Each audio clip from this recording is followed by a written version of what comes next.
Bom dia a todos. Hoje nossa live será sobre a respeito de um tema muito importante, que tem incomodado muitos os advogados, inclusive os juízes também, a transcendência. Um tema muito subjetivo, com muitas interpretações amplas, então tem realmente complicado a vida dos advogados. O professor daqui a pouco ingressará. Ele é um grande advogado, excelente advogado, escritor. Já está aqui conosco. Vamos aguardar um minutinho. Daqui a pouco as pessoas vão ingressando. Bom dia a todos novamente.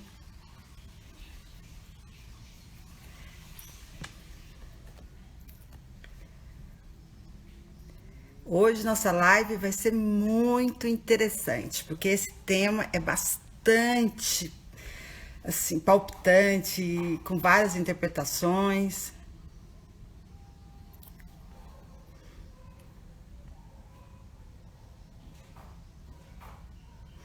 Professor Jorge, deve ter aparecido um link para você entrar, que aí você entra nesse link e aí eu te recebo.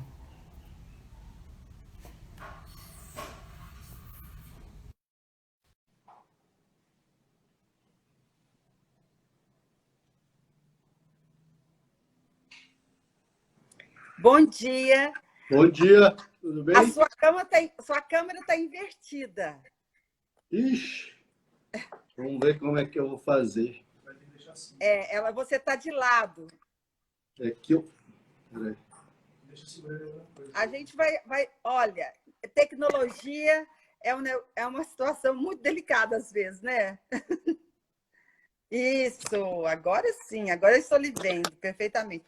Total, Peguei. ainda falta você centralizar. Isso. Bom dia. Bom dia, assim tá bom? Tá excelente, tá excelente.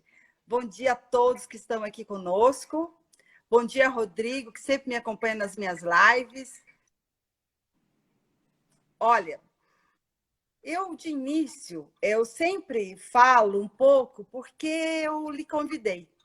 Sempre eu falo para os convidados porque eu escolhi, porque, porque eu queria que você estivesse aqui. Quando eu criei esse projeto, sabe, Jorge, eu tinha uma intenção de fazer uma live mais humana, que apresentasse o humano para nós, humano, e também que nós pudéssemos revigorar o direito do trabalho, com pessoas que nos inspiram, para que os jovens pudessem escolher a área jurídica com base nessas inspirações. Então, por isso que eu criei esse projeto. Então, a primeira fase do projeto da fala é sobre a sua carreira, e eu falo porque você me inspira. O professor Túlio Massoni chegou aí, bom dia. Então, Bom dia. meu amigo querido Túlio Massoni. Então, eu vou te dizer por que eu te escolhi. Diego está aqui conosco também. Bom dia. A gente acaba tendo que cumprimentar, porque essas pessoas é que fazem a nossa live enriquecer, sabe, Jorge? Então, eu te escolhi por pura admiração. Eu te conheço muito pouco pessoalmente.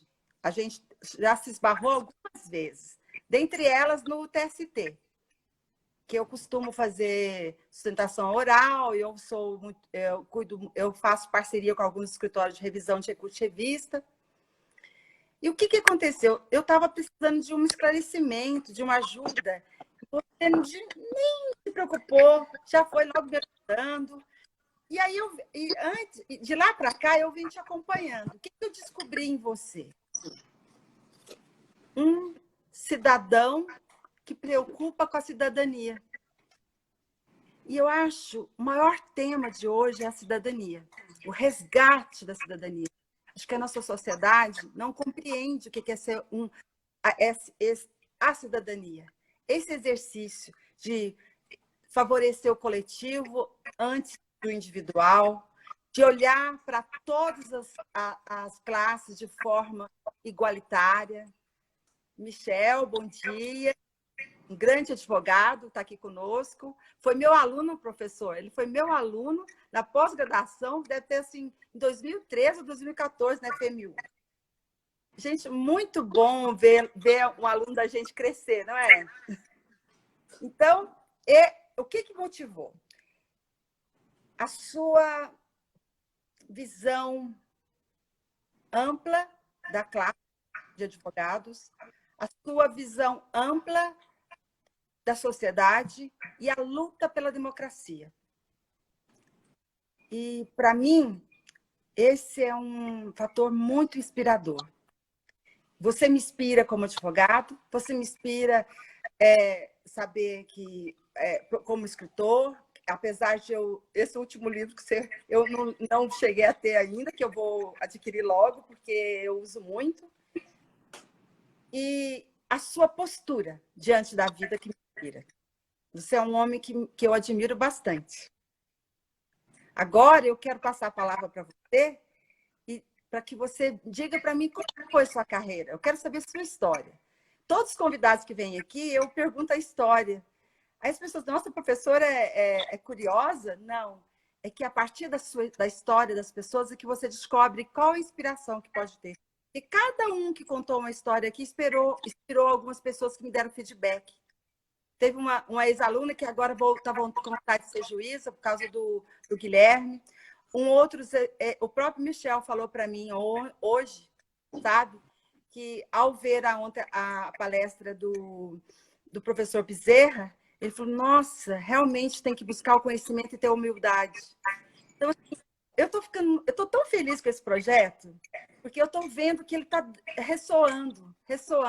Eu quero ressoar mesmo o Revigor. E você vai fazer isso conosco hoje. E conte sua história. Primeiro, obrigado, Patrícia. Bom dia a todos. É uma honra aqui estar participando desse seu projeto, né? Acho que é um projeto muito legal. Trazer pessoas para conversar, para dialogar, para debater. Um dos objetivos que eu tenho hoje em dia, né, inclusive na condição de presidente da Comissão de Trabalho da OAB de São Paulo, que eu digo para todos os membros, é a gente impedir o colapso, né, do diálogo. Né? Assim, o diálogo é fundamental, né? As divergências, as diferenças de ideias, tudo isso nos ajuda a evoluir, né? Porque, como já dizia o filósofo, né, grego lá de trás, não, Aristóteles, só sei que não sei, né? Então, é preciso ouvir, né? É preciso ter empatia, né? É preciso se colocar no lugar dos outros, né? Eu diria, você colocou a questão da cidadania, né? Eu acho que isso é uma coisa essencial, né? Porque cidadania não é você buscar a sua própria felicidade.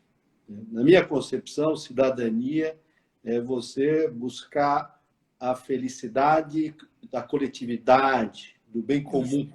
Isso. Eu costumo dizer que, especialmente, né, atualmente, após essa situação de pandemia, né, em que se escancarou a desigualdade brasileira, né, se escancarou as dificuldades, né, que eu me sinto assim extremamente desconfortável no meu conforto, no meu privilégio.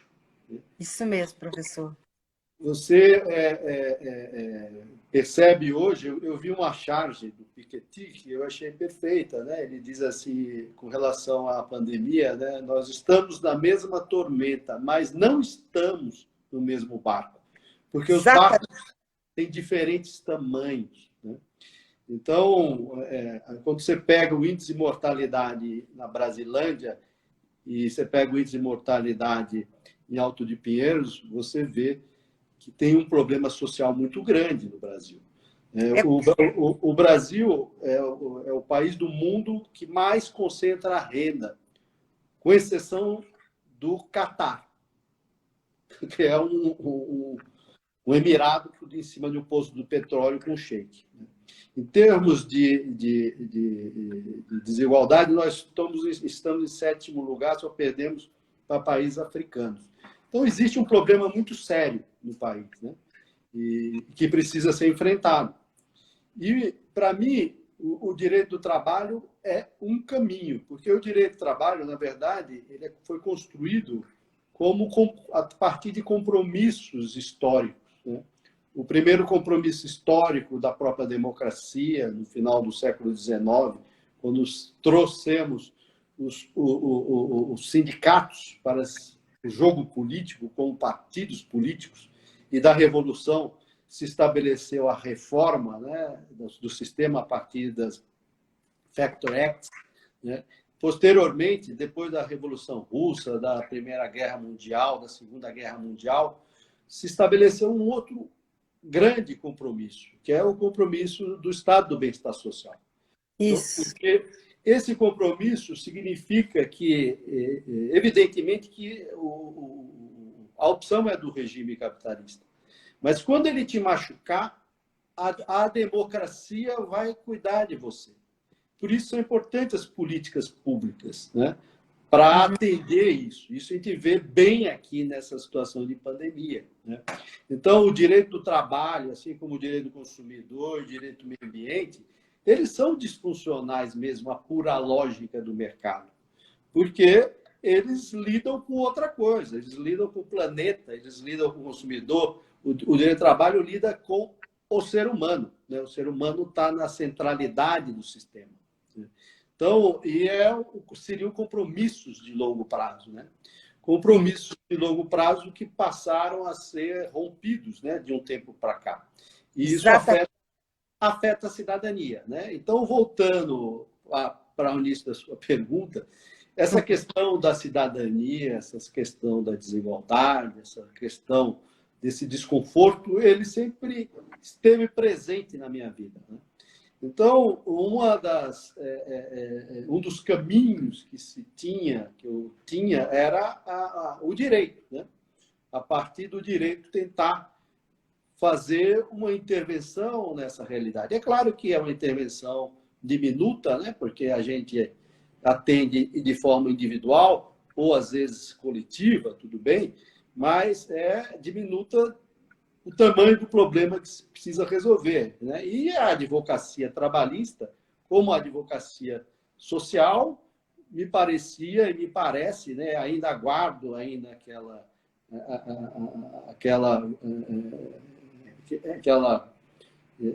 aquele elan, né, da juventude, né, na busca, né, de um país melhor, de uma situação melhor, porque o direito do trabalho ele possibilita distribuição e capacitação, né, para os trabalhadores numa sociedade em que eles não dominam ideológica e nem politicamente, né? Então, é fundamental o direito do trabalho, né? E por isso que eu abracei o direito do trabalho há muitos anos, né?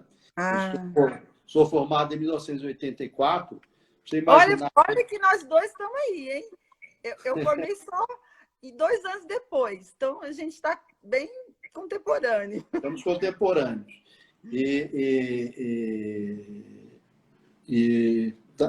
Naquele tempo, a justiça, antes da Constituição de 88, né, que mudou profundamente a questão do direito do trabalho, né, para um compromisso sólido de longo prazo, para um compromisso social. A Constituição, você percebe, na Constituição de 88, né, os direitos do trabalho, que eu digo assim, eu faço em paz. Por que existe a justiça do trabalho como uma justiça autônoma, diferenciada?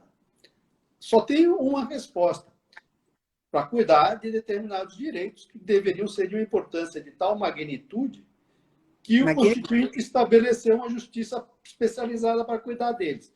A gente verifica no artigo 1º até o artigo 3º da Constituição que o Estado Democrático de Direito brasileiro ele é fundado, ele é estruturado no valor social do trabalho e na dignidade da pessoa humana. A pessoa humana é central no sistema, né? E é tão importante que ele estabeleceu, dentro dos títulos e garantias fundamentais, de forma específica e única, a inserção dos direitos trabalhistas. Você pega no artigo 6º, que fala dos direitos sociais como gênero, né? Mas a partir do artigo 7º, você tem delineado de forma específica os direitos do trabalho, assim, de tal magnitude. Por que o Constituinte estabeleceu esse direito? Não existe nenhum outro direito que tenha essa significação dentro da Constituição. Isso é esquecido hoje. E exatamente por isso, pela importância do direito do trabalho ser estruturante do Estado Democrático de Direito, é que se criou uma justiça especializada para atender esses direitos.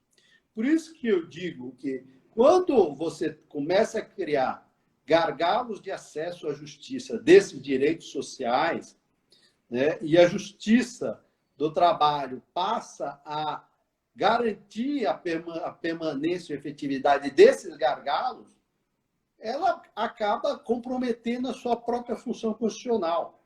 Porque o sentido de se estabelecer dentro da organicidade da estrutura do Poder Judiciário como uma situação nuclear à existência da Justiça do Trabalho como cláusula pétrea, só tem sentido se for para atender esses direitos. Agora, quando eu pego decisões que começam a criar, a fazer interpretações da lei que aceitam obstáculos de acesso à justiça, né, como a exigência de pedidos líquidos, quando é impossível liquidar, e quando você tem o CPC que admite o pedido genérico, a própria questão dos honorários advocatícios, né, a questão da responsabilidade patrimonial ou irresponsabilidade patrimonial.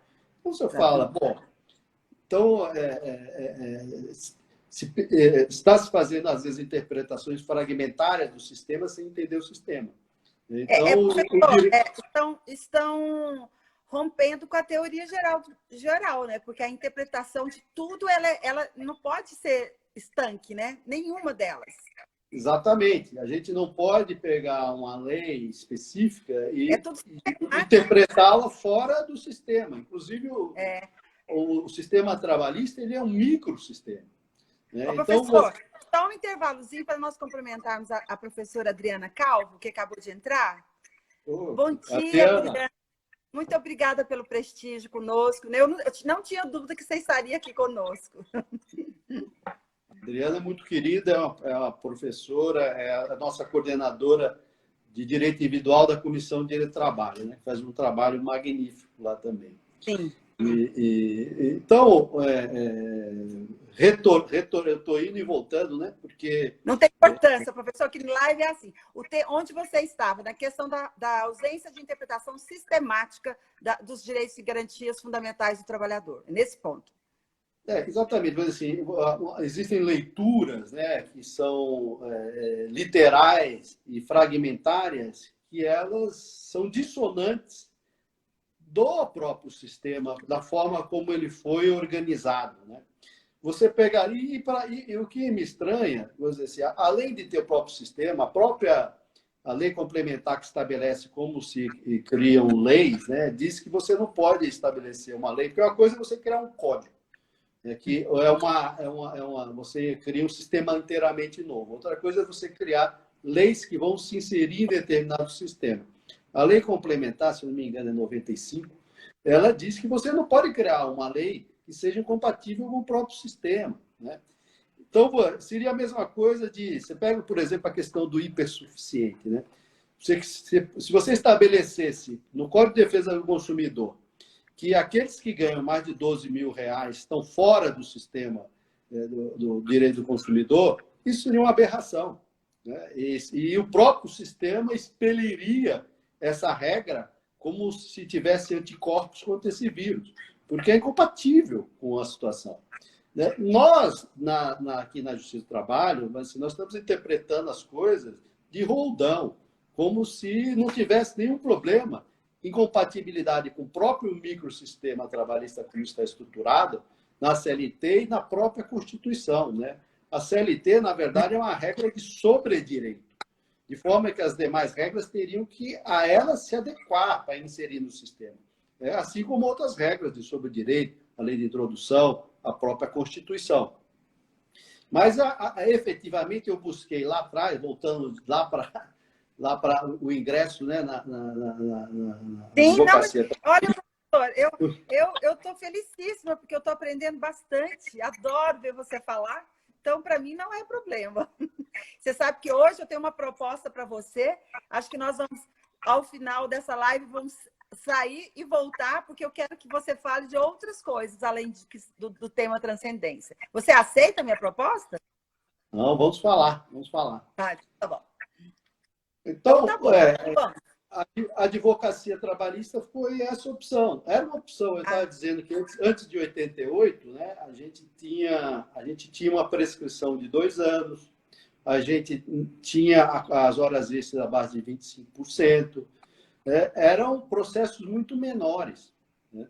E para formar, tanto é que se falava na época que era justicinha, né? E nós éramos os advogados de periferia. Exatamente. Né? Então, nós éramos discriminados, professor, nós éramos discriminados. Ninguém queria ser advogado trabalhista. Não. Lá na São Francisco, eram 500 alunos de manhã e à noite, 250 de manhã, 250 à noite, 125 em cada classe.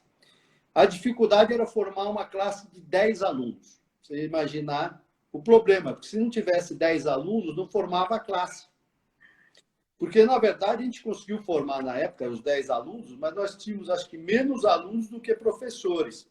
Porque eu tive a felicidade de ter um hall de professores assim, magníficos, né? Era o professor Amaury, o professor Magano, o professor Gílio, o professor Pedro Vidal. Vidal, na Caratumã. Que privilégio. Não, professor internacional, professor Cássio, professora Maria Cardone, assim, era um timaço, assim, mas também eram 10 pessoas, né? O professor Magano até, que adorava a história de natureza jurídica, tudo era natureza jurídica, te obrigava a pensar. Então,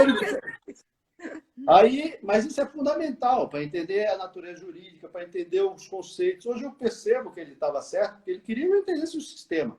Mas ele falava assim, se você ele seguia o método americano, né? Então ele falava, aula que vem, capítulo tal do livro. Se você não lesse, você não entrava. Porque eram 10 pessoas, não dava para se esconder, né? Então foi muito legal, né? E dava uma proximidade muito grande. E acho que até em função disso eu fui fazendo tudo na sequência, né? Aí então foi ter feito com esses grandes professores que te inspirou a ir pelo direito do trabalho? Também? Também. Acho que o professor também ele é um catalisador assim, extraordinário. Né? Eu tinha muito a questão do direito material, do direito do trabalho, no direito processual tinha o professor Wagner, e o Giglio, e o professor Pedro Vidal. Eu conheci o Wagner Giglio, professor. Eu conheci o Wagner Giglio. Muito, convivi com ele. Muito, muito legal. E eu sempre gostei muito de processo, né? E tinha também a felicidade de ter professores como o professor Dinamarco, o professor Vicente Greco Filho. Né? Então, o professor... Realmente, eram pessoas assim, professor Dinamarco, para você imaginar, a aula começava, se não me engano, às 8h15. Ele fazia voluntariamente aulas para aqueles que estavam mais interessados às 7h30 da manhã. Para aprofundar isso na graduação. Na graduação, ele já era um professor assim, extraordinário, né? E um inspirador mesmo, né? Acho que é um grande gênio de processo que a gente tem. E a partir daí... Só um parênteses, o Cândido Dinamarco, para mim, é a minha base. Depois que eu li o livro dele, Instrumentalidade do Processo, mudou a minha visão de processo. Acho que mudou a visão do processo brasileiro, né? A partir é a tese de cátedra dele, né? Eu li esse livro, professor, umas 3 vezes. Eu me apaixonei, de tanto que é maravilhoso. É espetacular. Eu indico para todos os meus alunos, todos. A gente tem as instituições dele, que é uma coisa que todos que gostam de processo deviam ler. E é impressionante que o professor Dinamarco atualizou, ele está com 80 e tantos anos, E ele atualizou os livros, né? Inclusive agora, o último, do 4º volume, que é da execução. Quer dizer, eu tive o privilégio de conviver com ele, né, como estudante, e ter ainda algum contato, né? Então, assim, são professores extraordinários mesmo. A partir daí, aí eu resolvi fazer na sequência, né?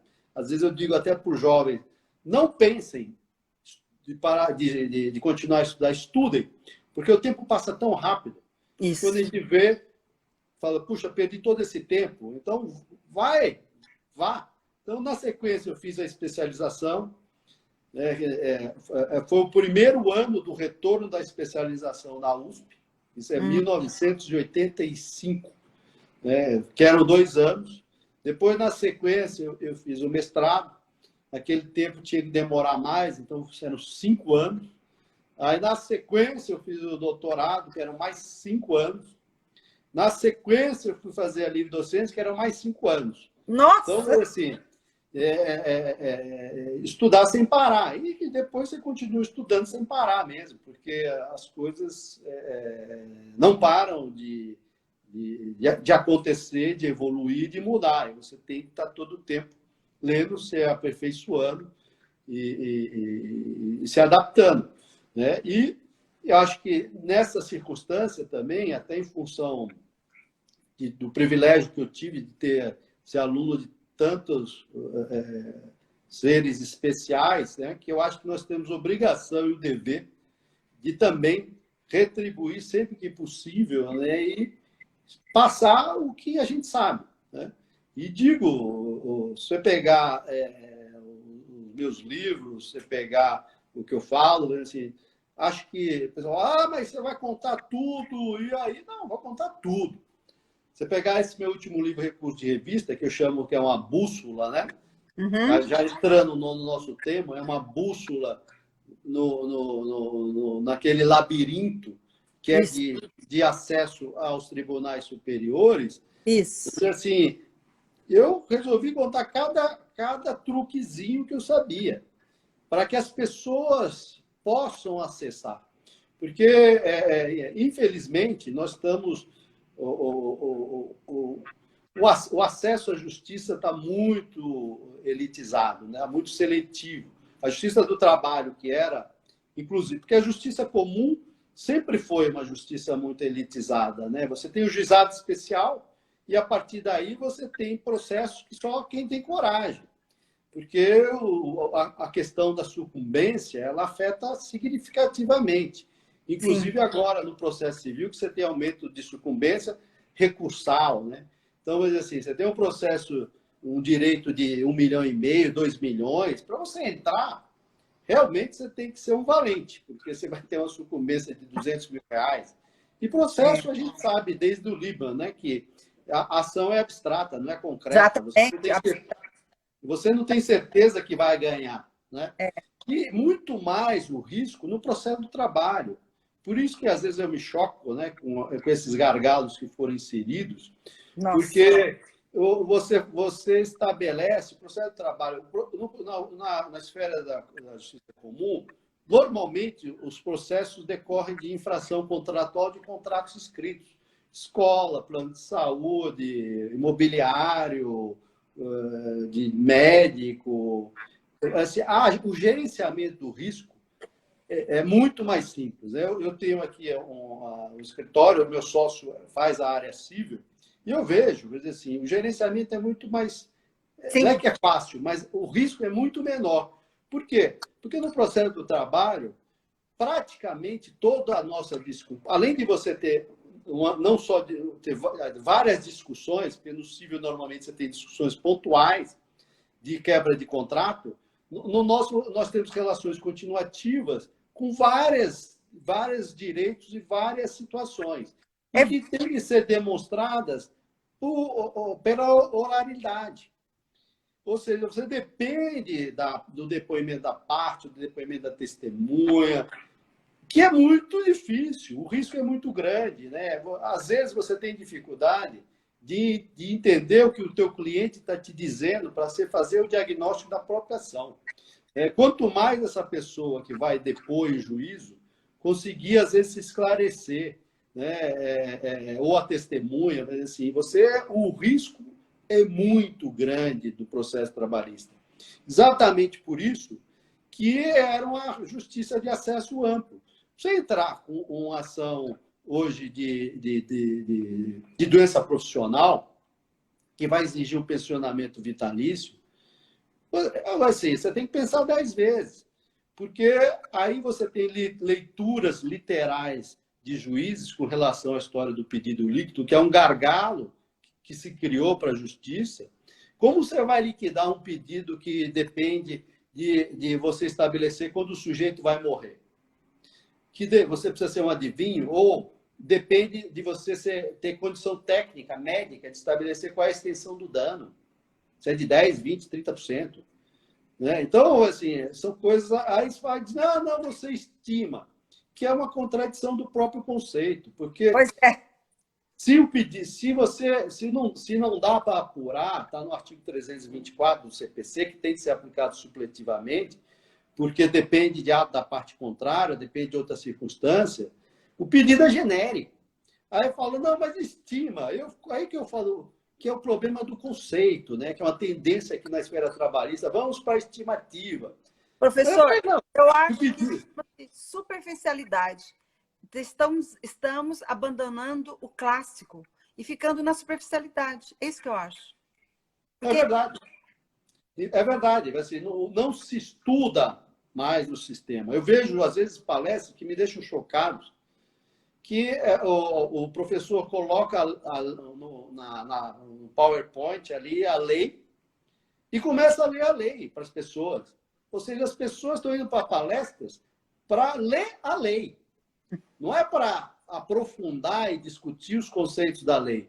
Isso, para quem, assim, posso ser um nostálgico, né? Mas para quem for aluno do professor Magano, que me questionava todo dia da natureza jurídica, agora, professor, você deve... eu entrasse sem ler a lei na sala dele, ou sem ler o capítulo do livro, eu estava trucidado, né? Mas assim, agora eu estou vendo as pessoas desse grau, né, de superficialidade, né? Mas assim, acho que faz parte da história do tempo instantâneo, né? Do líquido, né? Que o Bauman fala, né? Exatamente, que a gente, assim, a precariedade, só para finalizar a questão lá do pedido, né? Ou seja, são situações que acabam criando obstáculos de acesso à justiça, porque aí exige uma estimativa no pedido genérico cujo conceito é incompatível, porque se o pedido é genérico não tem valor, nem estimado. O que se estima é o valor da causa, que é outra coisa. E aí não, mas se exige, porque na verdade está se pensando em condenar o sujeito na sucumbência, como se a sucumbência fosse o centro do processo, né? Hoje nós estamos com um paradoxo, inclusive no Cível, eu vi outro dia um artigo até do professor Tucci, que é um extraordinário processualista, falando do paradoxo de situações em que os advogados estão saindo das partes com mais valor do que as partes tiveram de direito reconhecido. Isso implode o sistema, até do ponto de vista do jurídico, mas do ponto de vista ético. Quer dizer, assim, não existe processo em que que o advogado de sucumbência, não estou falando na área contratual, de sucumbência possa sair mais do que o direito que o juiz reconhece à parte, porque se ele reconhecer o direito à parte, a outra parte deu causa para ela estar lá. Se deu causa para ela estar lá, ele não pode sair devendo. Porque aí o sistema de justiça implode. Mas aí a gente faz uma leitura literal e esquece, inclusive, de que direitos nós estamos cuidando. Daquele que depende da existência da própria democracia. Então, mas assim, é uma loucura o que nós estamos vivendo. E a história você falou do Bauman, né? Que é da precarização. Eu até... o Bauman escreveu sobre a modernidade líquida, sobre a precariedade da vida, de várias formas, né? A gente tem inúmeros livros, eu li quase todos, Amor Líquido, Medo Líquido, Vida para o Consumo, enfim, tem o grande, que é a modernidade líquida, e ele sempre falava do direito do trabalho, relações de trabalho, né? Da precarização. E ele faleceu e ele não tinha escrito sobre o trabalho líquido. E eu tenho certeza que ele ia escrever. Então, em função disso, até em homenagem a ele, eu acabei escrevendo o Direito do Trabalho Líquido. Isso foi lançado no 2017, esse foi o ano do falecimento dele, que é o Direito do Trabalho Líquido. Porque ele destaca uma coisa que é fundamental, né? Assim, que a questão da precariedade das relações humanas, né? Assim, a precariedade das relações de trabalho, ela, na verdade, é um subproduto de algo até muito maior cultural, que é a precariedade das relações humanas, né? Essa precariedade das relações humanas leva a uma situação de que não há mais longo prazo. Por que é direito de trabalho líquido ou modernidade líquida? Porque não existe mais compromissos sólidos. Exatamente.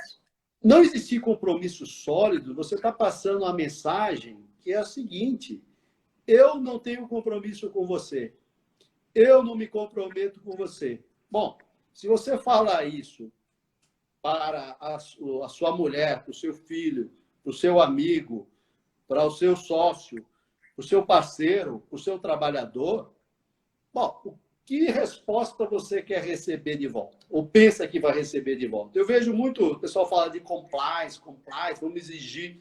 Você fala em compliance, está falando para ele: eu não tenho nenhuma responsabilidade com relação a você. Não tenho compromisso nenhum com você. Né?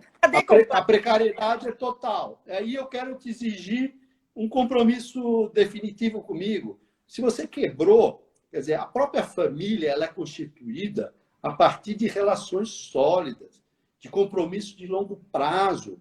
A família que é o núcleo do centro da sociedade. E isso se irradia para a família. Essa é a mensagem que a gente está passando para os jovens. Não se comprometam. Não se comprometa porque ninguém está comprometido com você. Então, não se comprometa com um trabalho bem feito. Eu acho que esse é o maior problema da precarização das relações, inclusive de trabalho, porque a perícia do seu trabalho está relacionada com comprometimento de longo prazo, com comprometimento que você está fazendo. Mas se não há esse comprometimento, você não vai ter um trabalho bem feito.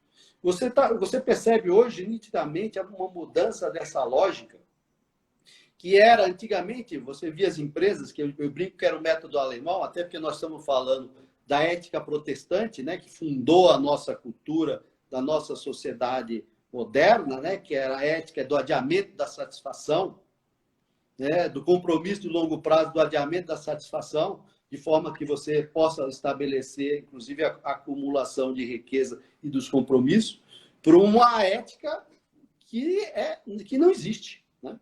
Porque é uma ética do descompromisso, né? Então, acho que nós estamos... Assim, isso nunca foi vivido na história humana, né? E nós estamos se jogando num abismo muito perigoso, né? Desse descompromisso, de você passar isso para a juventude, né? De que não se comprometa, né? E aí tudo o tempo é instantâneo, né? Essa própria questão do tempo instantâneo, a gente... E aí, Jorge, cria uma sociedade blasé. Uma sociedade blasé, não se preocupa com nada, não tem cidadania, não tem senso do outro. Isso cria, né? É a sociedade da ostentação, né? Do entretenimento. Não é mais a sociedade dos construtores. Isso. Né? É a chamada sociedade dos meros consumidores. Né? Assim, isso é um caminho errado. Né? Nós vamos ter que estabelecer em algum momento, eu chamo que é o terceiro compromisso histórico, de restabelecer esse compromisso societal. Porque nós vamos para um ponto de ruptura. Né? E nós estamos vendo o que está acontecendo aí fora na pandemia. Né? Assim, é uma coisa impressionante o que as pessoas estão passando. Né? E agora tem gente que está surpreendida em encontrar os vulneráveis, etc. Não, é só sair na rua e olhar. Né? As pessoas, na verdade, não têm mais contato humano. Né? Você vai para o seu prédio, você não fala bom dia para o seu porteiro, para o seu zelador, para o cara que pega seu carro, você não sabe o nome dele. Você não sabe se é casado, se tem filhos. Quer dizer, tudo isso é fundamental, porque essa questão de ser humano depende fundamentalmente de como a gente lida com os outros. porque é isso que nos transforma. Eu falo brincando que o ser humano é tão importante que, inclusive, nessa pandemia, eu sinto falta até dos chatos, dos meus amigos chatos. Porque eles me obrigam, do ponto de vista emocional e psicológico, a evoluir, a administrar a minha raiva, e me tornar uma pessoa melhor. Porque quem não tem um amigo chato? Mas ele é teu amigo. Então, você consegue, assim, inclusive, isso me faz falta. Você vê como a experiência do contato humano, a experiência profunda. Então, você tem, eu estava falando do coletivo, né? Quando minha grande preocupação com essa história aqui do home office, né, de se instaurar isso de forma definitiva e ampla e geral, é que hoje nós já somos tão individualizados, tão desumanizados, né? Você precisa de um local em que você tenha a ideia do pertencimento coletivo, que é a esfera do sindicato, que é a esfera da OAB, das associações, dos escritórios, das empresas, para você entender que você tem um pertencimento coletivo, que existe algo maior que você. Isso. E mais, para você ter um espaço para, como ser humano, ter experiências profundas. Porque sem o contato humano, que é a história do chato, inclusive como detalhe, sem o contato humano você não consegue ter experiência profunda. Não. Né? E se você não tem experiência profunda, você vira um ser humano superficial, um ser humano irônico, cínico. Tem um livro do Richard Sennett que fala da corrosão do caráter. Então, eu tenho uma grande preocupação em que as pessoas já estão perdendo, né, o que a gente chama da habilidade social de conversar com as pessoas. Eu gosto muito de conversar com as pessoas. Você vê que eu falo demais. Nossa, olha, eu já combinei que nós vamos entrar e sair. Não estou adorando. Tenho certeza que todos que estão assistindo pelos comentários estão amando. Você é riquíssimo. A sua base é clássica. Isso, para mim, é um encontro. Para mim, é um encontro. Eu fico muito feliz. Eu estou muito feliz. Você viu como é que eu estou feliz assistindo, né? Ah, que legal.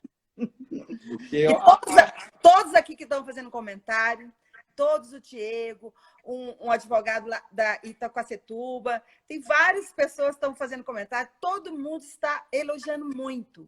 Então, assim, essa live vai ser, nós vamos entrar e sair. A minha aluna, que foi da pós-graduação lá de Poços de Caldas, todos os comentários aqui, para o professor Jorge, são uníssonos da grandiosidade que estão ouvindo. E eu estou aqui aprendendo. Acho que é isso, né? Essa questão da experiência profunda, do relacionamento humano, a gente não pode abrir mão, né? A gente não pode abrir mão de colocar todo mundo dentro de casa, porque o ser humano, se ele não tiver contato com outro ser humano, mas um contato real, ele vai virar psicótico, né? Depressivo. Tem outro estudo da Lauren Graham que fala disso, né? Assim, a quantidade de pessoas que já estavam depressivas, né? E que estão ficando mais depressivas, né?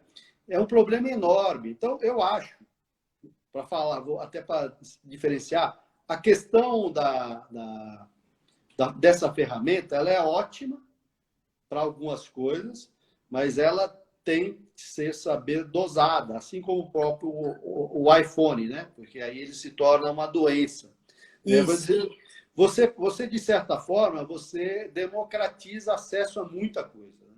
Você consegue fazer sustentações em outros tribunais, em Brasília, que dificilmente quem não tinha...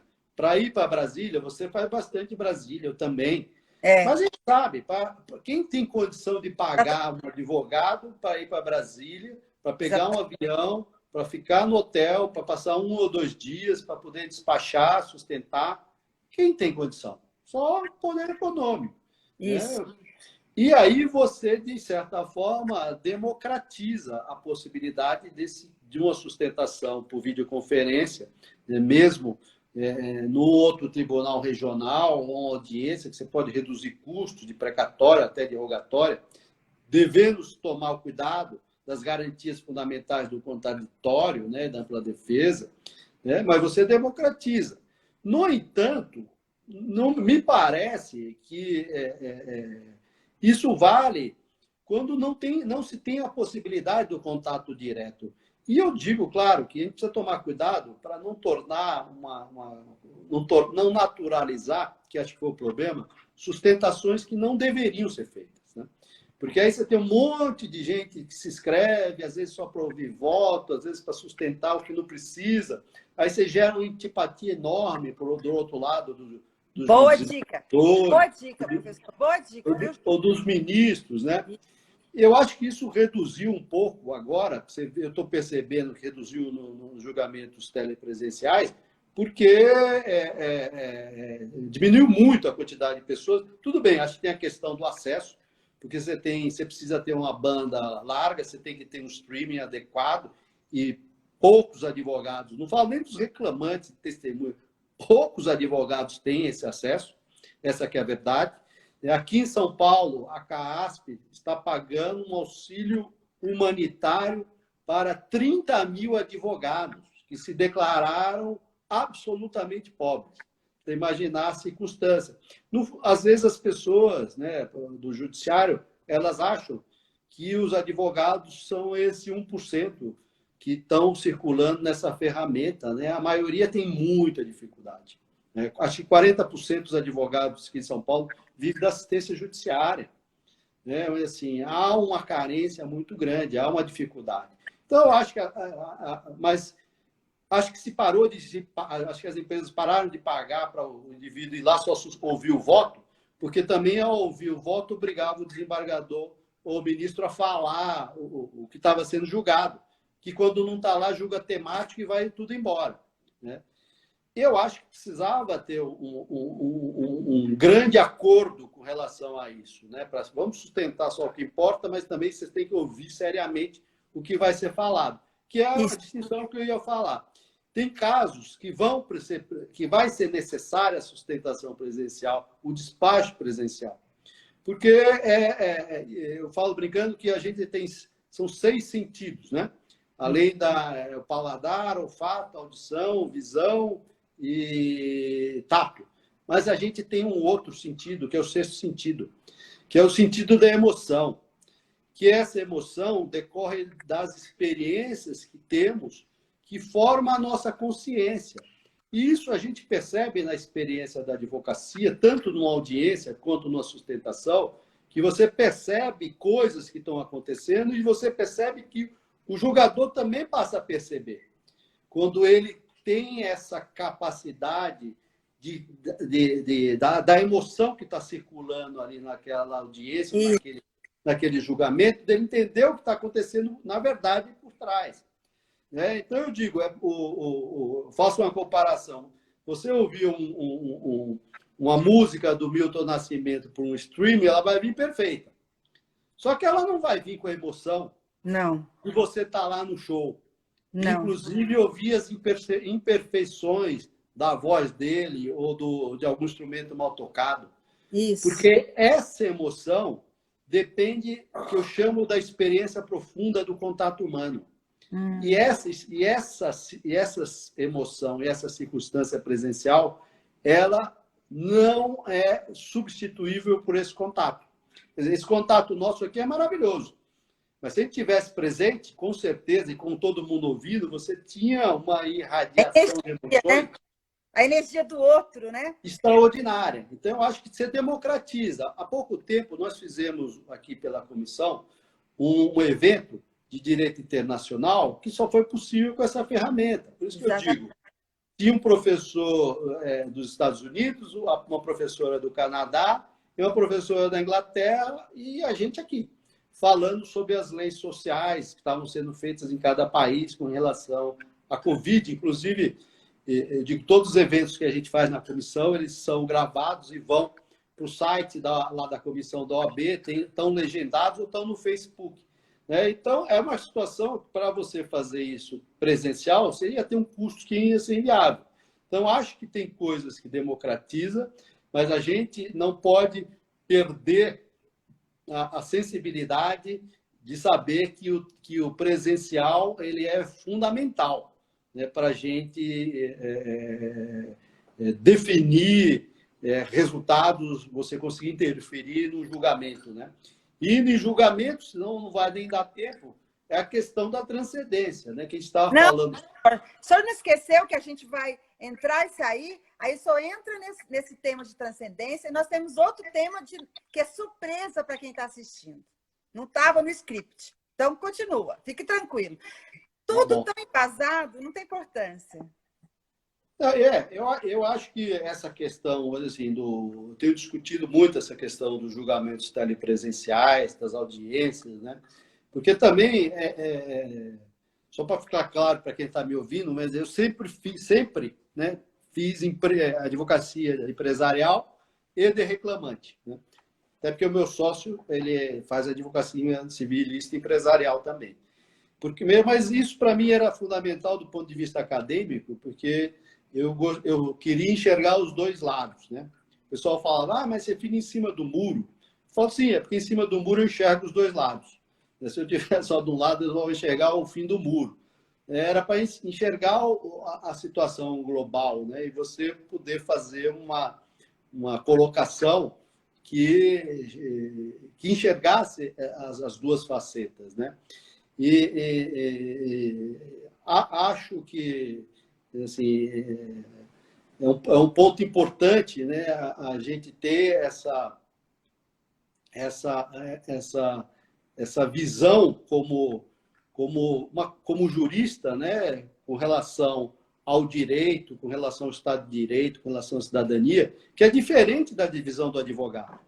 Como advogado, eu defendo interesse, né? Então, às vezes me questionam, doutor, mas o senhor está sustentando aqui na defesa diferente do que você escreveu. Eu falei, paciência, aqui eu sou advogado, estou sustentando a jurisprudência. O professor Wagner Gílio, a gente, eu sou do tempo que estagiário podia advogado. Então, e a gente, você perceber quão pouco os advogados trabalhistas existiam. Acho que só em 86 que isso foi proibido pela ordem. Aí eu me lembro que eu pedia lá para o professor Wagner, né, alguns casos, né, ia perguntar para ele falou, faça isso, faça aquilo. Aí eu voltei para ele um dia e falei, professor, mas perdi o processo. Ele falou, perdeu o processo, mas ficou com a melhor doutrina, né? Professor, mas agora já nós estamos entrando no tema, a transcendência, para você, ela é constitucional? A transcendência, do jeito que foi feita, ela por isso que é importante destacar, ela é diferente da repercussão geral que ocorre no âmbito do STF. Porque a repercussão geral ela é muito objetiva. Basta você ter um potencial multiplicador que suplanta o interesse subjetivo da parte em questões econômicas, jurídicas, sociais, etc. Na transcendência, não. Na transcendência, a gente estabeleceu algo que, ao meu ver, precisava, inclusive, ser regulamentado. Porque abre uma discricionariedade, uma arbitrariedade. Você pega na transcendência, está escrito lá quais são os critérios, mas diz, entre outros. Isso. Ora, né, você fala, entre outros, são indicadores de transcendência, entre outros. O parágrafo 1º do artigo 896. Só isso já me parece que, do ponto de vista constitucional, obrigaria a regulamentação, sob pena de você violar o direito de defesa, o contraditório. Porque contraditório não é simplesmente você poder falar. Contraditório é você poder se preparar para argumentar e influir naquela decisão. E se você não sabe qual é esse entre outros, como você pode se preparar para isso, né? Isso me parece assim de uma coisa, se não regulamentado, absolutamente inconstitucional. Você tem outras circunstâncias que fala... Você não acha, Jorge, que tem uma outra faceta que favorece a nós?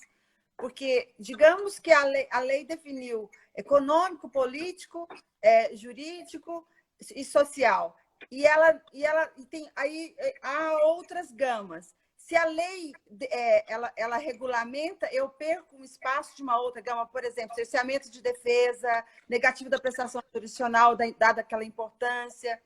Você não acha que isso também dá um espaço para nós, advogados?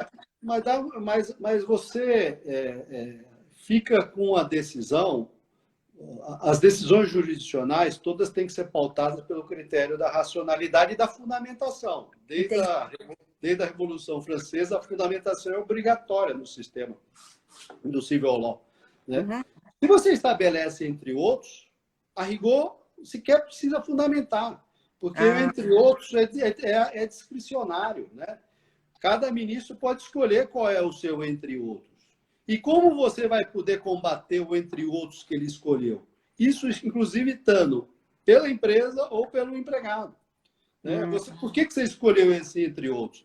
Eu não tenho como recorrer ou impugnar a sua opção desse entre outros, né?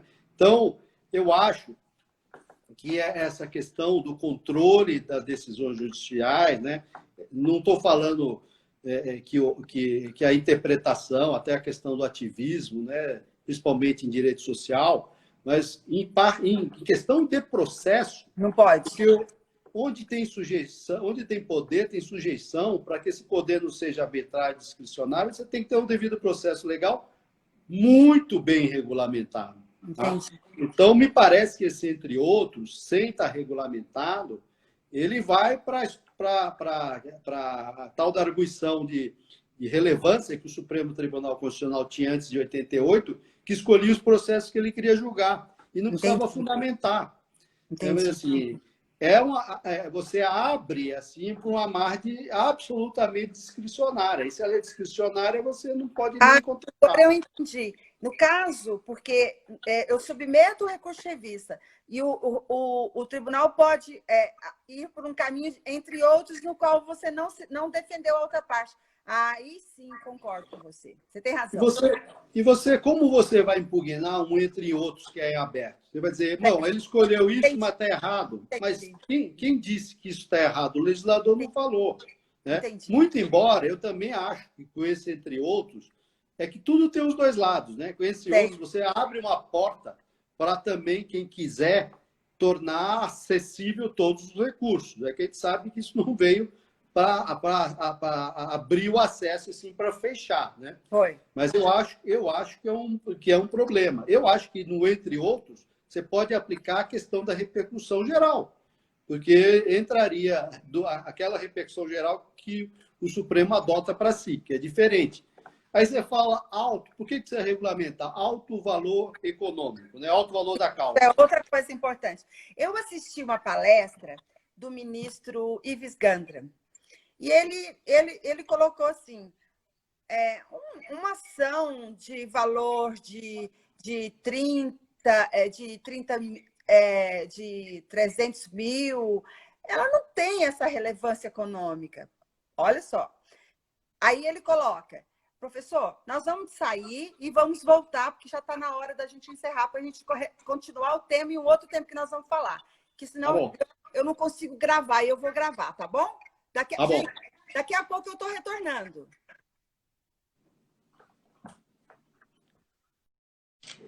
Então, vamos continuar da parte que eu estava falando, que eu vi o ministro falando. Aí, eu vou retomar para a continuidade ficar mais lógica nessa segunda parte. O que ele disse? Que esses valores não têm relevância econômica, mas acima de R$1.000 ou 1 milhão, aí tem relevância. Aí a jurisprudência, ela tem colocado outro vórtice, além dessa questão que ele falou. Qual que é o vórtice que coloca? Para uma empresa que tiver um capital pequeno, uma ação de 300 mil é de grande relevância.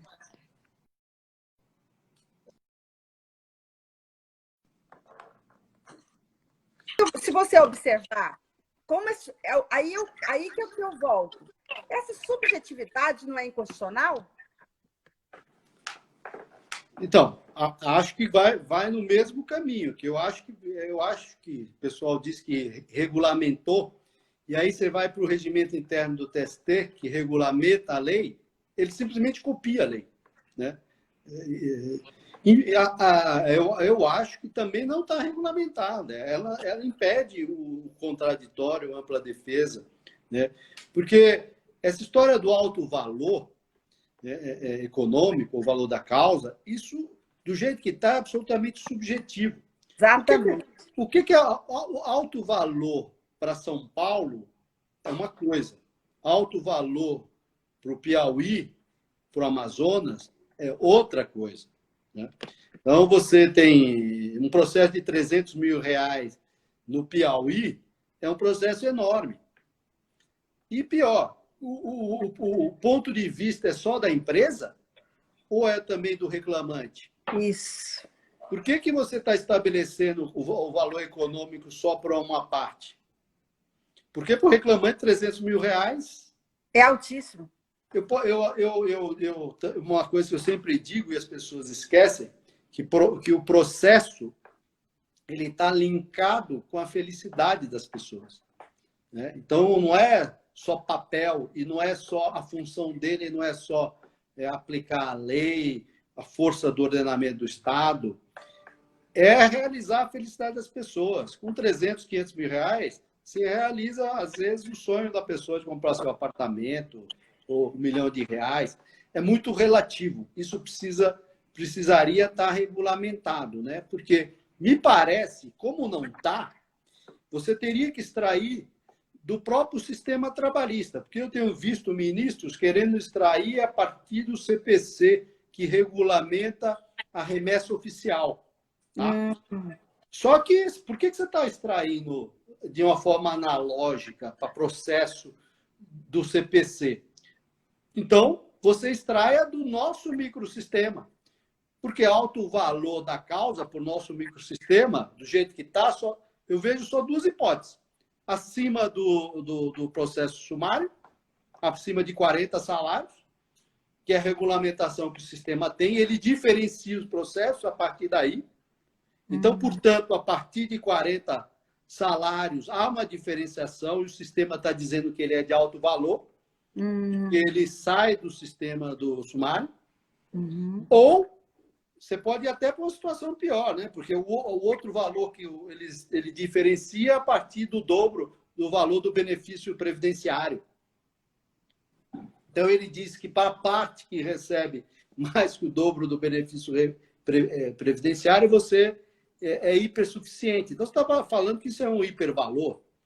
Né? Assim, então, dentro do nosso sistema, os limites teriam que ser muito menores. Né? Não tem sentido você tentar buscar sistema nos valores da remessa oficial ou no chutômetro. O chutômetro é arbítrio, porque para ele é R$1 milhão. Por que para ele é R$1 milhão? Por que não é R$100 mil? Né? Por que para outro pode ser 5 milhões? Então, assim... É muito subjetivo. Isso cria uma insegurança jurídica, né? É um absurdo, né? Porque na repercussão geral, você diz ao contrário. Se essa causa, ainda que não seja de um valor ela própria significativo, mas se ela tiver um potencial multiplicador para inúmeras pessoas, por exemplo, uma causa de previdência, que um valor seja pequeno, ela gera repercussão geral. Ela gera um outro âmbito. Aí pode ser jurídico, né? Ou então político, né? Não, econômico mesmo, porque o potencial multiplicador que vai contar. O efeito escalonado. Exatamente, porque a repercussão geral é você extrapolar o limite subjetivo. Sim. Né?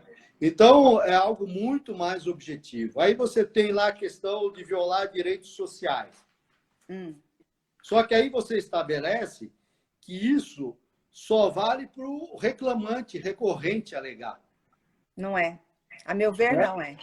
Então, fica estranho também, né? Tudo bem, mas... E você fala direitos sociais... E as garantias fundamentais da empresa?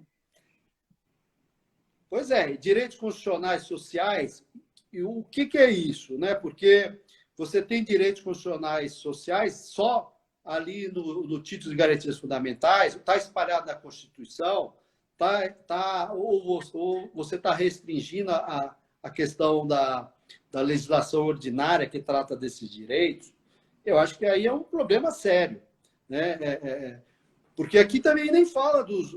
Nesse sentido, estaria fora, inclusive, o artigo 5º da Constituição Federal, que trata de todos os direitos da cidadania. Aí você vai lá para social, depois questão nova. Né? O que efetivamente é questão nova? Pois é. Né? Você poderia fazer um favor para mim antes, que eu acho que tem muita gente que tem dúvida. Diferenciar para mim o conceito de transcendência política e jurídica. Eu faço isso muito em sala de aula, eu vejo que a dúvida se mantém, porque as pessoas misturam. E eu vejo uma questão tão clara, eu queria que você perpassasse por isso antes de você fazer os exemplos, para que as pessoas que estejam assistindo assimilem. Eu queria cumprimentar a Daniela Crepaldi, que está aí, professora também, a Mércia, lá de Goiás, de Goiânia, uma advogada extremamente competente, atuante. Tá? Então, você faz essa distinção para mim? Sim. A transcendência política, você está relacionada à jurisprudência consolidada. Essa que é a grande diferença. A jurídica são questões novas. Tá? Portanto, questões que não estão consolidadas. Agora, se você tem questões que esbarram em súmulas, em OJs, ou que esbarram em interpretações consolidadas, iterativas da SDI 1 ou da SDI 2, você tem a transcendência política. A diferença é justamente essa. Uma é a dissonância com a jurisprudência consolidada, que é a política, e a questão de uma jurisprudência que não foi ainda disciplinada de uma forma consolidada, que é a transcendência jurídica, que vai estabelecer questões novas. Por exemplo, a questão do pedido líquido. Né? Me parece ser uma questão nova. Mas, assim, você vai ter que liquidar todos os pedidos, inclusive pedidos que não são passíveis de liquidação, ou você vai poder aplicar o CPC de forma supletiva e subsidiária, que diz que quando depende de ato da parte contrária, ou que você não tem como estabelecer a extensão do dano naquele momento, ou quando exige cálculos complexos, acho que é o 324 e o 491 do CPC. O que é surpreendente, acho que essa é uma questão super importante, porque ela abre o sistema. Porque do jeito que está sendo feita a leitura, você está fechando o sistema. É isso que eu digo, estou cometendo um auto-suicídio, porque não vai ter mais processo. Né? Então, não vai justificar a própria justiça. Porque se você, com a questão dos honorários, do pedido líquido, você inviabilizar as ações, né? Então você tem que aplicar supletivamente e possibilitar, porque você não tem como liquidar pedido genérico. Né? Nós estamos falando de valor da causa. A própria instrução normativa lá do TST, quando ela se refere a esses artigos, ela fala de valor da causa, cita os artigos do valor da causa. Então, acho que essa é uma questão nova, que precisa ser tratada. Né? Ótima sugestão. Né? Ótima sugestão. Tem outras, né? Vou dizer assim, porque, só para destacar a má compreensão, eu vejo aqui o meu sócio que faz civil, que supostamente seria uma cópia do modelo dos processos civil, ele não liquida quase nada. Eu falo, mas você não vai liquidar o pedido? Ele falou, não, é muito complexo.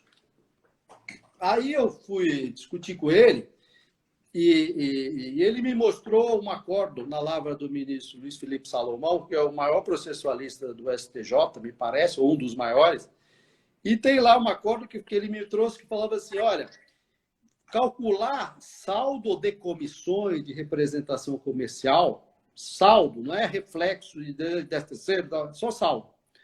É muito complexo. Portanto, não precisa liquidar. Olha. E inclusive, eu fiz um livro, né, um dos livros do Panorama Geral da Reforma Trabalhista, né, de aspecto de direito processual e direito material, no direito processual. E eu, inclusive, foi uma das coisas que me levou até a escrever. Quando ele me mostrou o acordo do ministro Luiz Felipe Salomão, eu até coloquei no livro. Porque eu falei que ele escreve justamente o STJ, que o sentido da liquidação não é você impedir o acesso à justiça.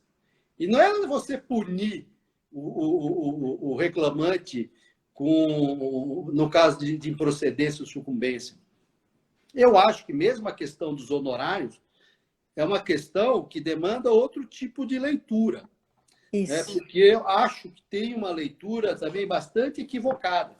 Se você pegar o dispositivo que trata dos honorários advocatícios, ele estabelece que serão fixados sobre deixa eu achar aqui, sobre o valor da sentença de liquidação ou do proveito econômico, não sendo possível apurar o proveito econômico sobre o valor da causa. Se eu não me engano, é isso. O que eu quero dizer com isso? Nós estamos tratando apenas e tão somente de sentenças de que natureza, como diria o meu professor Magan? Condenatórias. Sim, todas. Por quê? Aí o pessoal fala, não, mas a improcedência não pagou o que estava sendo cobrado. Eu falei, não. A sentença de improcedência ou extinção sem julgamento do mérito são sentenças declaratórias negativas. O reconhecimento no plano processual de que você não deve nada no plano material não traz proveito econômico. Pode até trazer um proveito moral. Você pega lá, ó, bem que eu falei que não devia, coloca lá num quadro. Por quê? O conceito de proveito econômico é inerente ao deslocamento de patrimônio. Então você Não existe proveito econômico se não há deslocamento, transferência de patrimônio. Numa sentença de improcedência declaratória negativa, não tem isso. E o que é importante? Por que eles copiaram com assodamento e esqueceram que o processo civil diferencia? No CPC de 73, você tinha o artigo 20, que tratava das sentenças condenatórias e falava lá do proveito econômico. E o parágrafo 4º do artigo 20 falava que em sentença de extinção sem julgamento do mérito e procedência, o juiz fixava por equidade. E aí os advogados civis, inclusive meu sócio aqui, estou entregando ele, ficavam furiosos.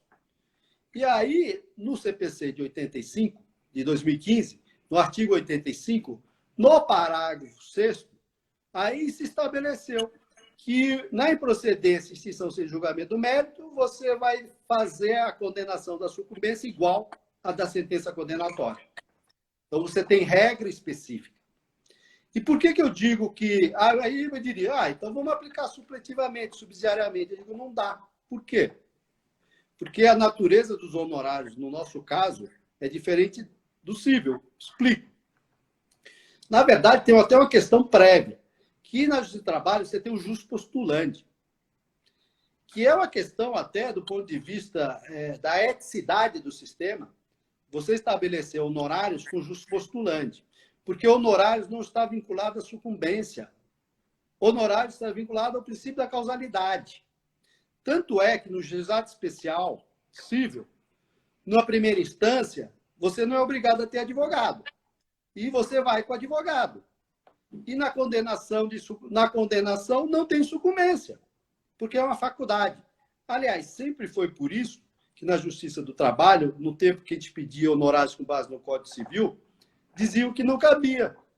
Porque como você vai condenar alguém que não deu causa? Porque, na verdade, você está usando uma faculdade. Você não está obrigado a ter um advogado.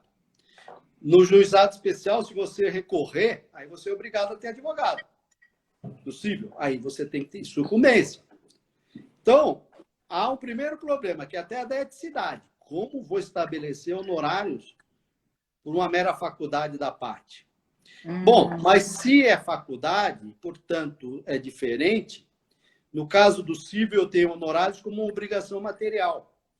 No caso trabalhista, se é uma mera faculdade, os honorários se tornam sanção processual.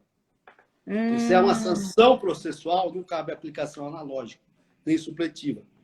Mas me fala, mas não era essa a intenção do legislador. Bom, aí eu vou para o Ronald Dworkin, né?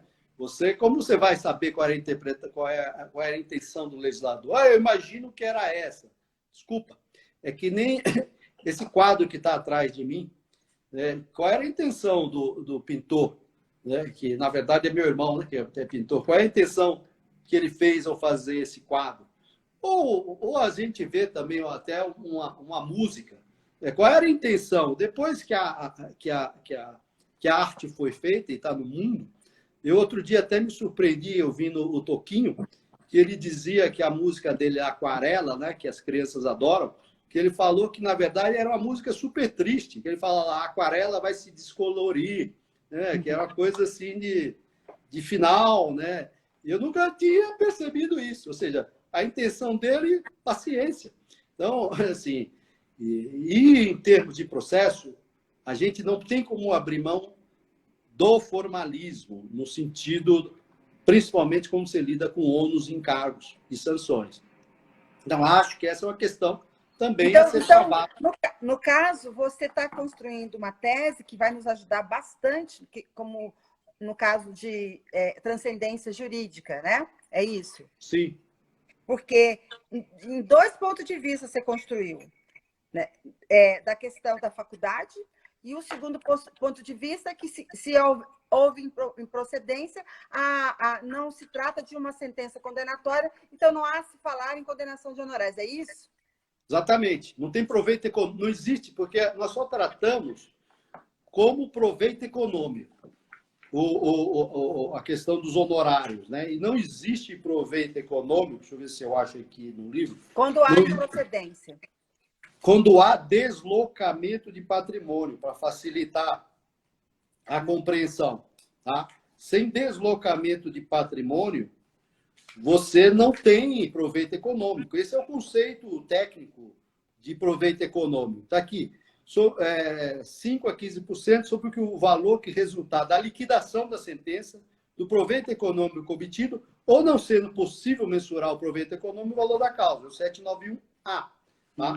Então, vamos dizer assim, eu até digo que eu aprendi essa história do proveito econômico até a duras penas. Professor, vamos cumprimentar o professor Alberto Levi, lá da Itália, de Modena, que fez a primeira live comigo, está entrando na nossa live agora. Tchau, professor, e como está aí? Tchau.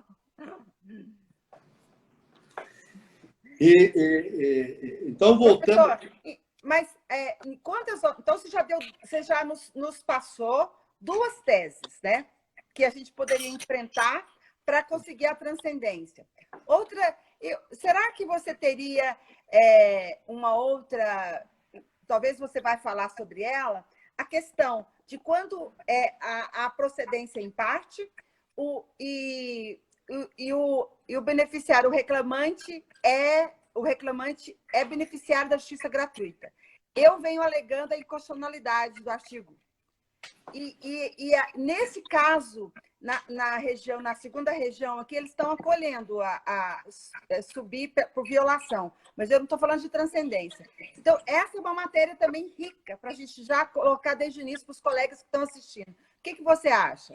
Não, acho perfeito. Inclusive, aproveitando, assim, lembrar para o advogado que o processo basicamente, o processo ele tem que ser pensado com calma, serenidade, com estratégia. Então, quando você faz a petição inicial, ou quando você faz a defesa, você tem que estar pensando como isso vai ser julgado nos tribunais superiores. Então, você já tem que colocar esse gancho. Eu dizer assim, colocaria para os advogados que já suscitem essas questões na própria petição inicial, na defesa, as questões que eles querem levantar para chegar aos tribunais superiores. Porque a gente sabe que um dos grandes problemas do recurso de revista é o pré-questionamento. Exatamente. Né? Então, assim, e hoje o recurso de revista se tornou, eu falo brincando, que acho que é o recurso mais difícil da história do processo da humanidade. Talvez só os recursos do processo formulário romano pudessem ter alguma similitude, porque você tem que ter exatamente as palavras da lei. E se você não colocar, o seu recurso não vai ser conhecido. Né? Então, você tem uma corrida de obstáculos assim, enorme. Além da transcendência, você tem uma série de requisitos enormes. Né? Então, a gente estava falando, né, da política, da social, da jurídica. Isso. Eu chamaria a atenção, estava falando de questão constitucional, tem uma coisa gravíssima que foi criado no sistema, é que o relator do agravo, o ministro relator do agravo de instrumento, ele pode denegar o seguimento ao recurso monocraticamente e que dessa decisão não cabe recurso. Isso sim é de uma inconstitucionalidade a toda prova. Por quê? Nos tribunais, o juiz natural é o colegiado. Então, você vê, mesmo no Supremo, quando você tem a decisão monocrática, você tem um agravo interno. Se o ministro declara que não tem repercussão, você tem um agravo interno para a turma, né? Agora, porque o colegiado é o juiz natural nos tribunais. Você afastar isso, né, é uma coisa assim, inclusive dentro de uma situação que não exige sequer fundamentação, porque está dentre outros. Qual o alto valor da causa? Então, a sugestão que você dá para o advogado que estiver assistindo a nós é que, resultando na decisão monocrática, entendendo que não há transcendência e que não cabe recurso, você deve entrar com embargos para questionando a questão de juízo natural para poder subir o recurso extraordinário, para poder julgar isso. Eu acho que até antes, no recurso de revista, você já coloca a questão. Porque existe a ministra Carmen Lúcia, na reclamação 35.816, ela deferiu uma liminar. Sim. Nesse caso, entendendo que pode sim estar havendo violação constitucional. Da competência. Da competência. Exato, também, né? porque com isso você, inclusive, usurparia da competência constitucional. Eu reconheço essa decisão dela, usurpando a competência. Porque se você traz uma questão constitucional, ela tem que subir. Ou pelo menos tem que ter a possibilidade de subir. Né? Se você invalida isso ao matar qualquer recurso, então eu acho, hoje em dia assim, além da reclamação da Carmen Lúcia, o TST, o vice-presidente, ele está sobrestando os recursos extraordinários sobre essa matéria, porque, se eu não me engano, o ministro Cláudio suscitou a questão de inconstitucionalidade e está no pleno do TST para apreciar essa matéria. Na verdade, eu acho que nem entraria com embaixo de declaração, porque entraria direto com recurso extraordinário. Porque se ele está dizendo que não cabe nenhum recurso, então o único recurso que eu tenho é o extraordinário. Mas as violações constitucionais, você não precisa... Não está explícita? Não, já está explícita na decisão, né? Exato. Ela é que nem ao J119, né? Ela nasceu na própria decisão. Né? Mas por isso que eu digo, acho que vale a pena trazer já no recurso de revista, para quando acontecer, você já pré-questionou. Porque se você entrar com o ED, ele não vai conhecer, vai aplicar a multa e vai mandar certificar o trânsito julgado. Tá? Aí tudo bem, você entra com o extraordinário. Né? Mas assim, a experiência que eu tenho visto é que eles não estão conhecendo, estão aplicando. Inclusive, assim, se você não conhece, como você aplica a multa? Né? Estão aplicando multa? Sim, multa. Eu já vi casos de multa. Então mesmo. Conheço. Que é incompatível. Você está dizendo não cabe, não conheço porque não cabe. Então, como você está dando uma multa dentro de algo que não cabe? Né? Então, assim, a minha orientação, eu diria assim, já traga isso no recurso de revista, para que você já tenha essa matéria pré-questionada no recurso para trazer para o recurso extraordinário. E, graças a Deus, o próprio TST está sobrestando os recursos extraordinários, né, no aguardo dessa decisão do Cláudio, né? Do ministro Cláudio, né, que suscitou, que está no plenário. e da própria decisão da ministra Carmen Lúcia, que o caso, inclusive, era uma teratologia, porque eles entenderam que não tinha transcendência numa matéria que o Supremo já tinha dado repercussão geral. Exatamente. Como assim, né? Olha aí, isso porque não, você sabe que o caso emblemático, que o valor econômico não tinha transcendência. Pois é. Por isso que eu estava dizendo que a transcendência econômica, a repercussão geral na transcendência econômica é diferente. É só o potencial multiplicador. É aquilo que você falou do efeito escalonado, né? Se o Supremo reconheceu a repercussão geral, como você não vai reconhecer a transcendência de algo que o Supremo reconheceu como repercussão geral? Inclusive, eu acho que, dentre outros, está essas matérias que o Supremo já reconheceu, ou seja, não, teria... Mas eles deveriam estar na transcendência política. Se o Supremo já decidiu, está contra, porque as decisões que contrariam do TST e do STF. Exatamente. Deveria. Deveria. Porque fala expressamente. É que eles falam jurisprudência sumulada, né? Então, quem está dando uma interpretação, inclusive, mais restritiva. Porque se foi uma decisão... Mas você pode alegar em transcendência política, sim, a repercussão geral. Sim. Não, sim, deve.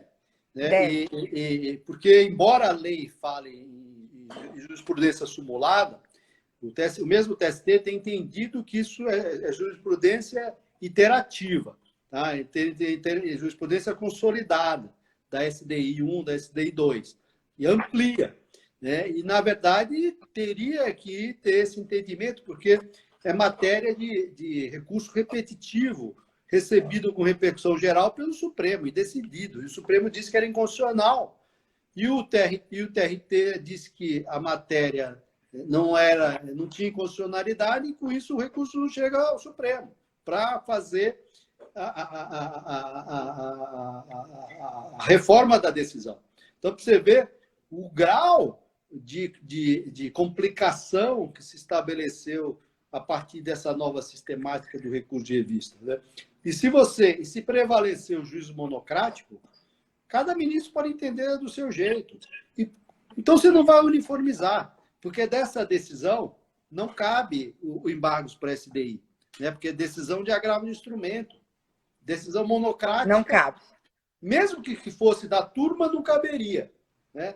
E o pior, inclusive, alguns estão colocando, para tentar indeferir o recurso extraordinário, mencionando o ementário 181 da repercussão geral do STF, que diz que não tem repercussão geral matéria que diz respeito ao cabimento de recursos de competência da esfera original. Ou seja, se o TST na SDI não conhece, então você entrou com o recurso de revista, e no recurso de revista você entrou com embargos para a SDI, mas esses embargos para a SDI não foram conhecidos, né? Aí você foi denegado, você entrou com agravo interno, chegou na SDI, a SDI vai apreciar o cabimento dos embargos para a SDI no agravo, e não a matéria que foi decidida na turma. Portanto, o recurso extraordinário ele não tem como, por salto, chegar na matéria da turma. E, nesse sentido, você tem o ementário 181 do Supremo. Então, a porta estaria completamente fechada. Vamos dizer assim, porque você está discutindo, totalmente, na verdade, a admissibilidade do recurso. E a Carmen Lúcia superou também isso, dizendo que isso aqui é uma situação teratológica, é diferente. Você está implodindo o sistema, né? Então, fez bem de conhecer, dar a liminar. Esperamos que o plenário mantenha, né? Do TST, né, julgue aí pela inconstitucionalidade. Mas aí nós sabemos que o plenário do TST está sob ataque, né? Porque ia julgar já tinha formado maioria aí para julgar o IPCA, né?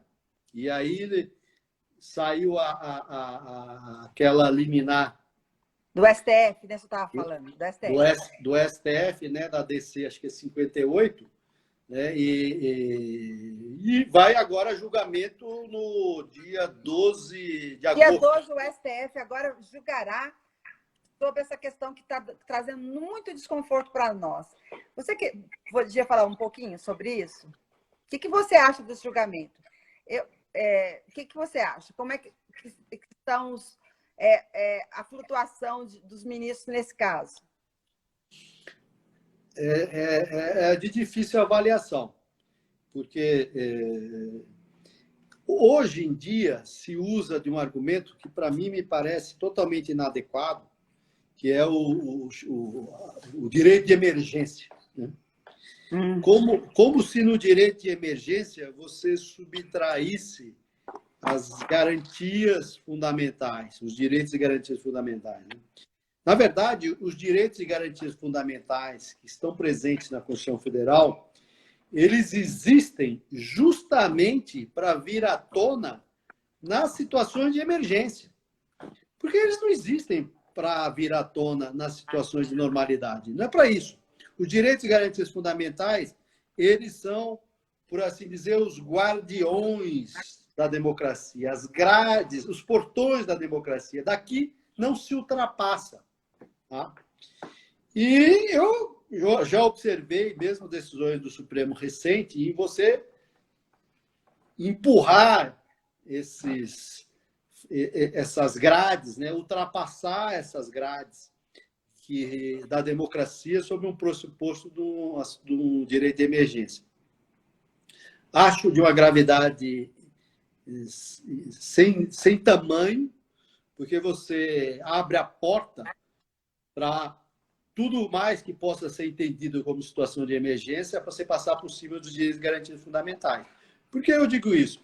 Porque o direito de propriedade é direito e garantia fundamental.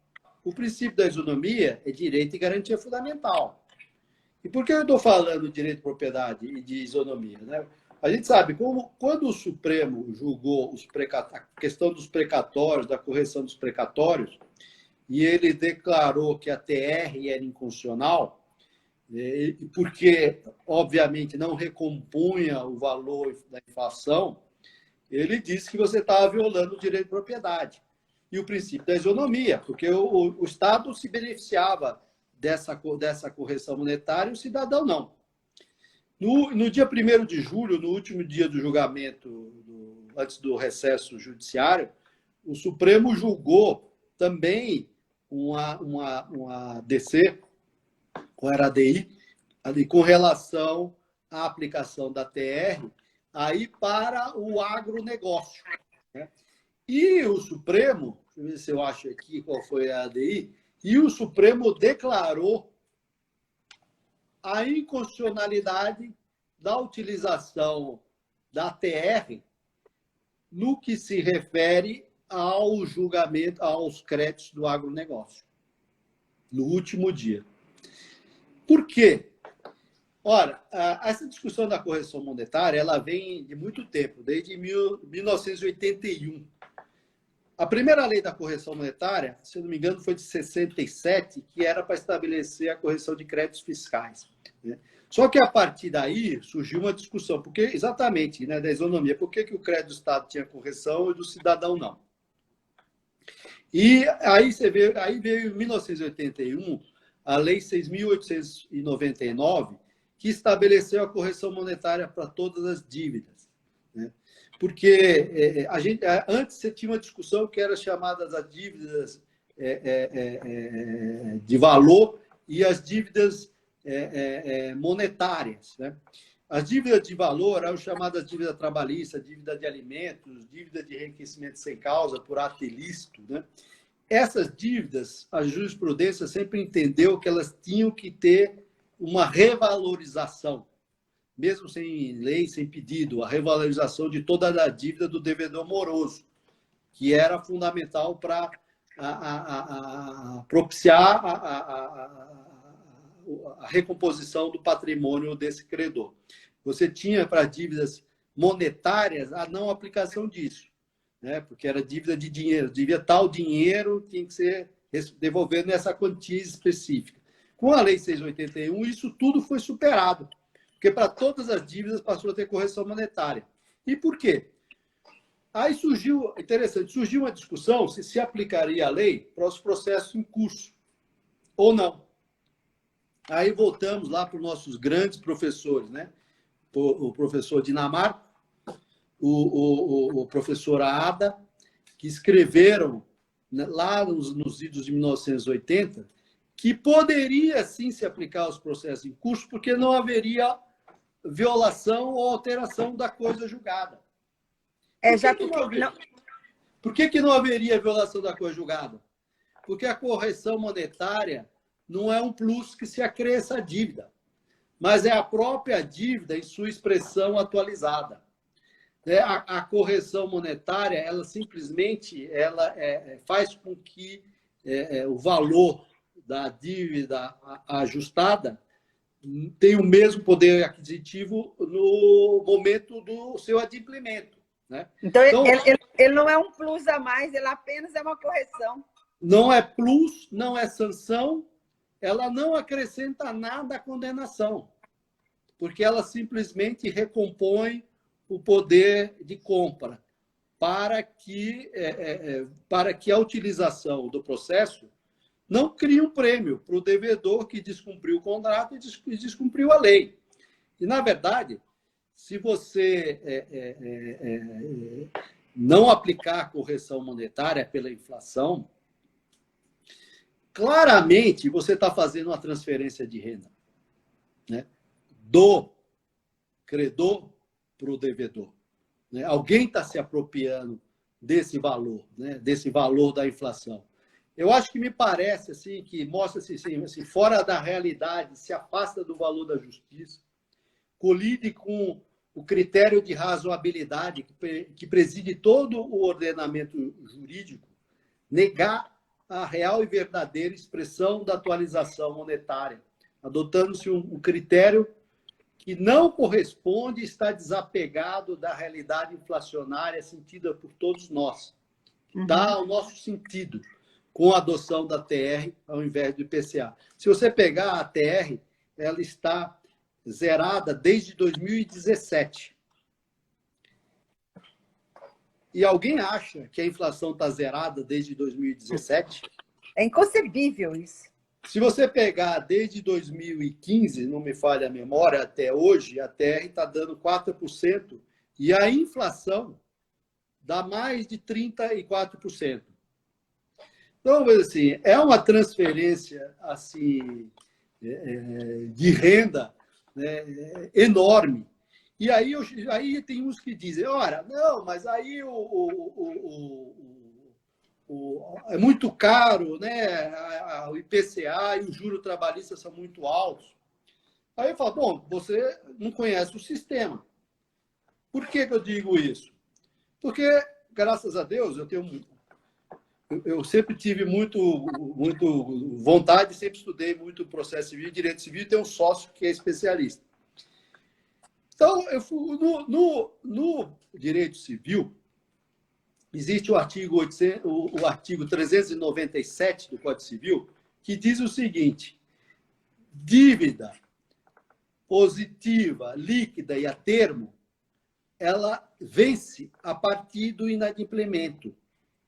Tem mora a partir daí. Então, se você não pagou a sua conta de luz, observe, se você não paga a sua conta de luz, no mês seguinte ela vem com juros. Se você não paga seu gás, no mês seguinte ela já vem com juros. Sim. Se você não paga o seu plano de saúde, no mês seguinte ela vem com juros. Se você não paga uma obrigação contratual, ela já tem juros de mora a partir daí. Portanto, no direito civil, o juros de mora para essas obrigações é a partir do vencimento. No direito do trabalho, praticamente todas as nossas obrigações são dívidas líquidas, certa, positiva e a termo. Salário, 13º, férias, fundo de garantia. E a mora começa quando? Do inadimplemento? Não. Começa da distribuição da ação. Se eu estiver trabalhando, eu demorar 5 anos para entrar com a minha ação, eu já saio em desvantagem com a violação do direito civil em 60%. Ah, mas, doutor Jorge, normalmente as pessoas entram quase na prescrição. Então, tá bom, vamos lá. Então, vamos falar de quase prescrição. Então, eu entro já perdendo 24% para o processo do meu sócio. Então, a gente pega aqui o processo meu e o dele, voltando, é cível, é IPCA, com juro de mora do inadimplemento. O nosso era TR e juro de mora a partir da distribuição da ação. Eu pergunto, quem vai pagar o crédito trabalhista? Quem é o louco numa situação de dificuldade?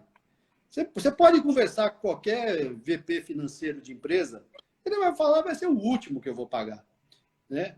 Porque, inclusive, se você não pagar para o banco e você ficar devendo para o banco, se o teu dinheiro cair na conta, ele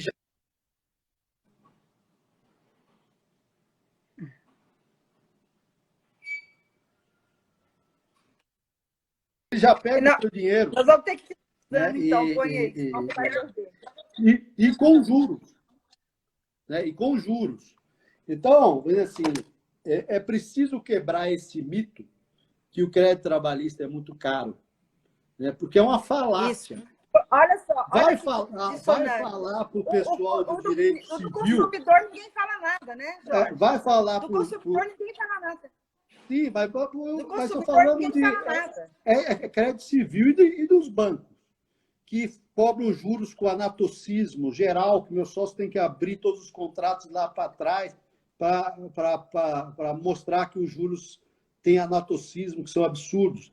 Então, assim, a gente tem uma série de mitos que precisam ser quebrados. Né? Esse é uma grande falácia, que não deveria ser usada, né? Porque se realmente não se aplicar a correção monetária, que é o que precisa falar, no julgamento do dia 12, a mensagem era essa que a gente falou no começo da live. É o completo descompromisso social, completo descompromisso com os trabalhadores, completo descompromisso com a sociedade civil, completo descompromisso com aquele que está trabalhando.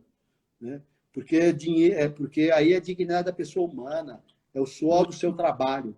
Você não recompor a inflação disso, sendo que o juro de mora é só da distribuição da ação, muito diferente do crédito civil.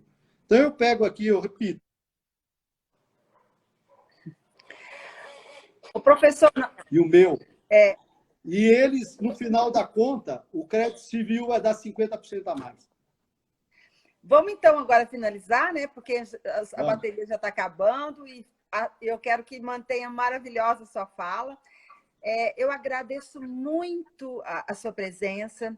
Eu aprendi bastante. Você é muito simples para passar as coisas e profundo. Eu estou muito feliz com a sua fala aqui. E eu quero outras oportunidades de te convidar para outros temas, porque eu estou muito assim, agraciada com a sua fala. Agradeço muito, agradeço todas as pessoas que estiveram conosco, que têm acompanhado a live. Hoje tem outra live às 19 horas, era para ser às 17, eu mudei o horário, então vocês saibam que a live da ministra Adelaide será às 19 horas. E eu gostaria que vocês inscrevessem no meu canal do YouTube, Patrícia Helena Azevedo Lima. E é isso, professor. Muito obrigada. Eu que agradeço. Né? Estou vendo que até meu irmão entrou aí. Ele é que é o pintor desse quadro aqui, viu, gente? Ah, que legal. O Cláudio. Parabéns, viu? Parabéns. É o Cláudio, né? É o Cláudio. Eu agradeço imensamente. Eu queria cumprimentar o Lauro também, que estava presente. Lauro, muito obrigado por acompanhar a live. Fala. Agradeço a todos que estavam assistindo, né? E fico aqui à disposição. E já antecipo que a live da ministra Adelaide vai ser espetacular, porque ela é espetacular, Patrícia. Né? É uma escolha primorosa. Tá? Parabéns. Sucesso aí pelos esses eventos que você está proporcionando aí a todos. Tá? Muito obrigado e até mais. Eu que agradeço. Até mais. Bom dia a todos. Tchau. Tchau.